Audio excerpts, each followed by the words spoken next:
Hey guys, alright, today we are back with another extra history video, extra credits video, extra history D-Day, The Secret War, number 2.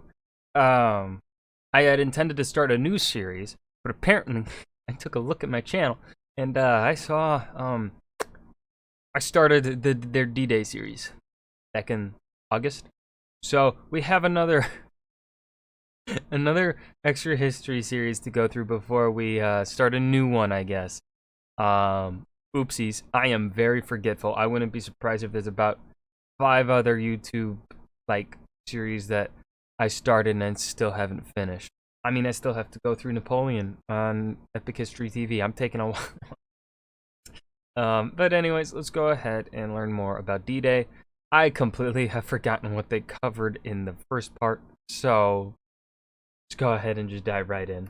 The south of England had become a vast military camp, jam-packed this is where we're at. Thousands of soldiers, all planning on a trip to the Normandy beaches in the early D-Day. summer. The job of the British Security Service, MI5, was to make sure that on D-Day, the Germans were looking the other way. If they failed, It is really honestly astonishing and quite fucking amazing how the British, how this operation was handled and how they were able to pretty much trick the Germans. Now, I will say that I think a lot of it goes to the German hubris, I think would be the right word, overconfidence in their abilities. I think a lot of the German generals had that quality in them. Hitler certainly also had that quality. So I think part of that is part of the reason why this was successful. But also, it certainly made a whole lot more sense to use Essex coast there on south of London. I think that's part of Essex. Kent. I think that's Kent. Can't remember my counties or areas of England. But going from that coast and going to Calais makes a lot more sense than going from where we went to Normandy. That's, a lot more distant. Thousands of men would die.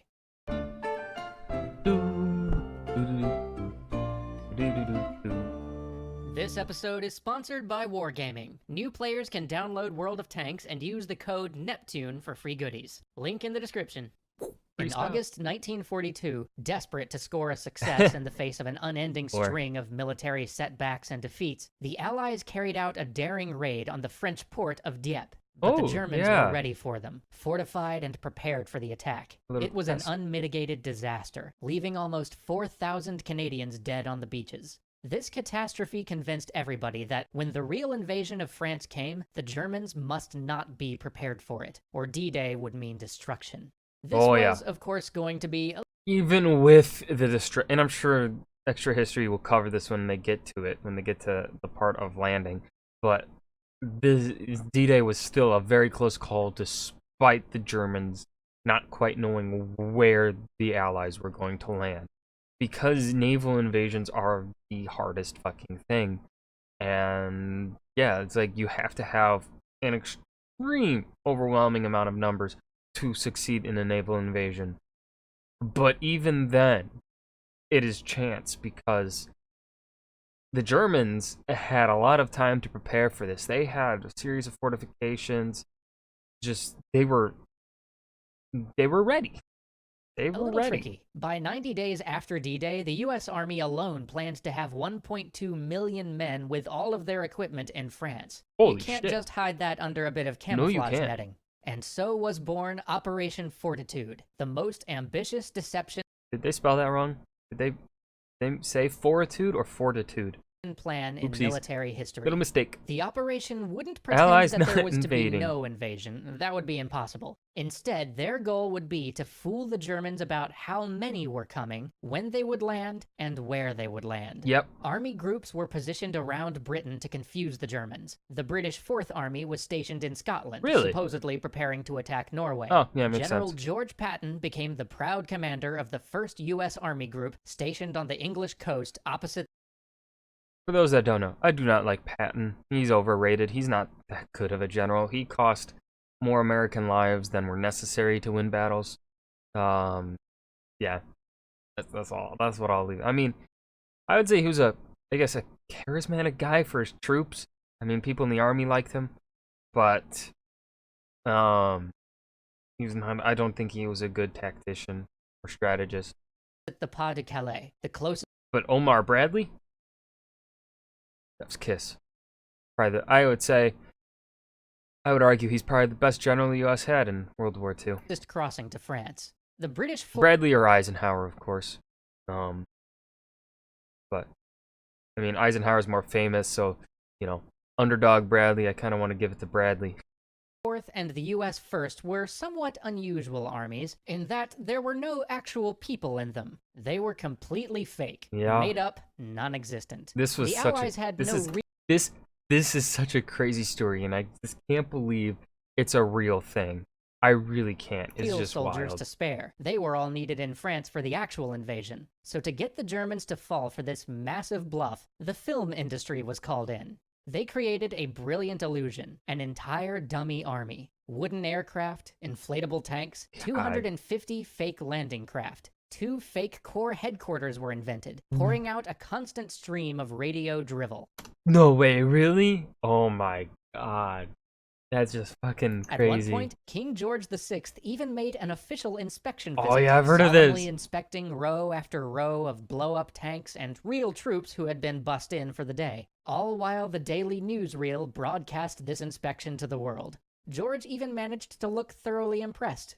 And, because you might as well go big or go home, this inflatable first U.S. Army was presented not just as a threat, but as the threat. The primary invasion force to be launched at the Pas de Calais. The Germans already considered this to be the most likely destination for the Allied attack. Now the Allies just needed to make sure that the Germans continued. We are going to Calais. Yes, keep it secret. Keep it. Don't tell the Germans we are going to Calais, of all places. That. And so was born MI5's 20 Committee, so called for the XX Roman numerals, Double Cross.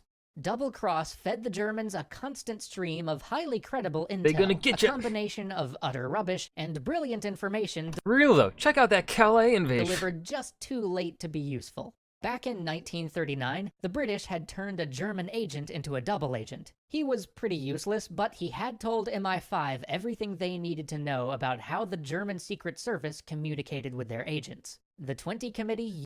Johnny, Brutus, Fido, Fritz, Dusko, Tate, Garbo. Oh, that's a... Garbo?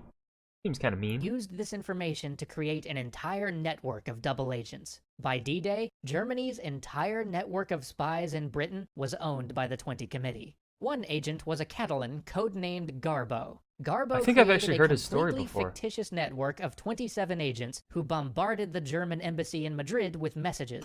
Yes. Oh, I can't remember what the channel name. I think it was Biographics. I used to watch them a lot. I haven't reacted to them. Maybe I should. Let me know in the comments. But yeah, I think they did a biography on him. It was pretty fucking interesting. Presenting an utterly convincing and utterly false picture. The real attack, they said, would come in the Pas de Calais. Any other perceived invasions, such as, I don't know, Normandy, whatever, those were feints. If you hear any guns or shouting over there, just relax, it's just the neighbors again, go back to bed. Garbo was good at his job. So good, in fact. Rouge. Why did I say rouge? Rouge is the French name for red. It's a ruse. That the Germans awarded him with the Iron Cross for his invaluable services.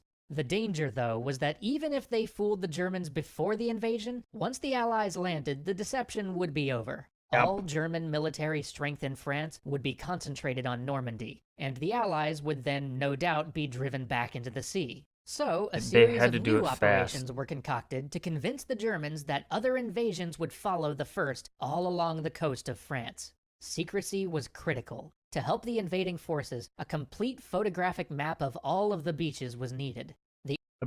So you guys can't see it, it's over by my face, but about 3,200 reconnaissance missions were launched prior to the invasion.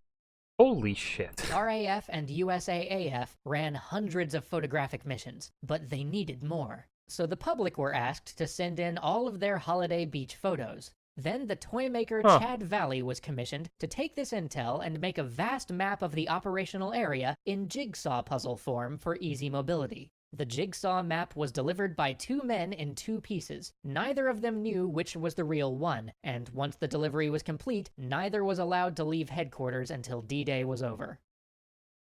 Jesus Christ. The British Armed Forces were obsessive about security. They arranged for 30 members of the Women's Auxiliary Air Force to dress in civilian clothes and visit pubs close to where the British commandos were Whatever ails staying. ya. Their job? To flirt with the men and try to get them to spill some information about their mission. To everybody's amazement and delight, the commandos kept quiet. Oh my MI5 god. still worried that the news was out, though, and that the Germans would be ready and waiting. Back in 1940, Dude, I would be terrified to go to a pub then. Oh my god, those poor commandos. Oh, the crossword in the Daily Telegraph newspaper had included a clue answered by the word Dieppe, just 1 day before the Dieppe raid had taken place. Worrisome. And now, on May 2nd, Really? in the That's same crazy. crossword section came the clue, one of the U.S., and the answer was Utah, the code name for one of the beaches the Americans were to land on. Then, on the 22nd of May, came the answer Omaha, another beach. And then later, Mulberry and Overlord and Neptune, all code words for various D-Day operations. what the fuck? That's freaky, dude. That's freaky. Finally, MI5 descended in a fury upon Leonard Daw, the schoolmaster who wrote these crosswords. Turns out that it was all just an extraordinary series of coincidences. But the big question remained. That's fucking... had all Dog, dude, there's no way that's a coincidence. That fucking schoolmaster's lying. There's no way that's a coincidence that close to the actual D-Day landing. No, I refuse to believe that's fucking just coincidence. all of this deception No. and secrecy worked. No. And how would the Allies know if it had? They needed to be able to read German Nuh-uh. communications to be sure. The Germans used an extraordinarily complex encoding system, Enigma. The codes were changed Cool daily, trucks. and there were 159 million possible permutations. German messages should Gads. have been impossible to read, but the British thought that they could crack the code. They assembled a team of brilliant mathematicians like Alan Turing at Bletchley Park to I like how they added the pride flag on him. 'Cause, yeah, he was gay. The movie about Alan Turing, Enigma Code with Bean Boodle Cucumber Bottom. Benedict Cumberbatch. That was a pretty good movie. I enjoyed it. I liked it. I've seen it 3 or 4 times. Pretty good. do it. I liked Then it. the Allies had a lucky break. In May of 1941, a British ship forced a German U-boat to the surface. The Germans abandoned their sinking craft, but in the final moment, the British sailors managed to board and capture the most unimaginable treasure, a completely intact code machine and code books. Soon, and for much of the rest of the war, the British were routinely reading German messages. One estimate has suggested that the intelligence gained from this find may have shortened the war by more than 2 years. It was through that intelligence that the Allies learned that the 20 Committee had been stunningly successful. When the balloon finally went up, every key German commander greeted the news of operations in Normandy as an invasion, but not the invasion. Wow. Critical German focus, men, and material remained on the Pas de Calais even after D-Day, confusing, slowing, and weakening the German response. It was little short of a miracle. And so D-Day began for the British and Canadian forces. The British beaches were called Gold and Sword, and the Canadian beach Juno.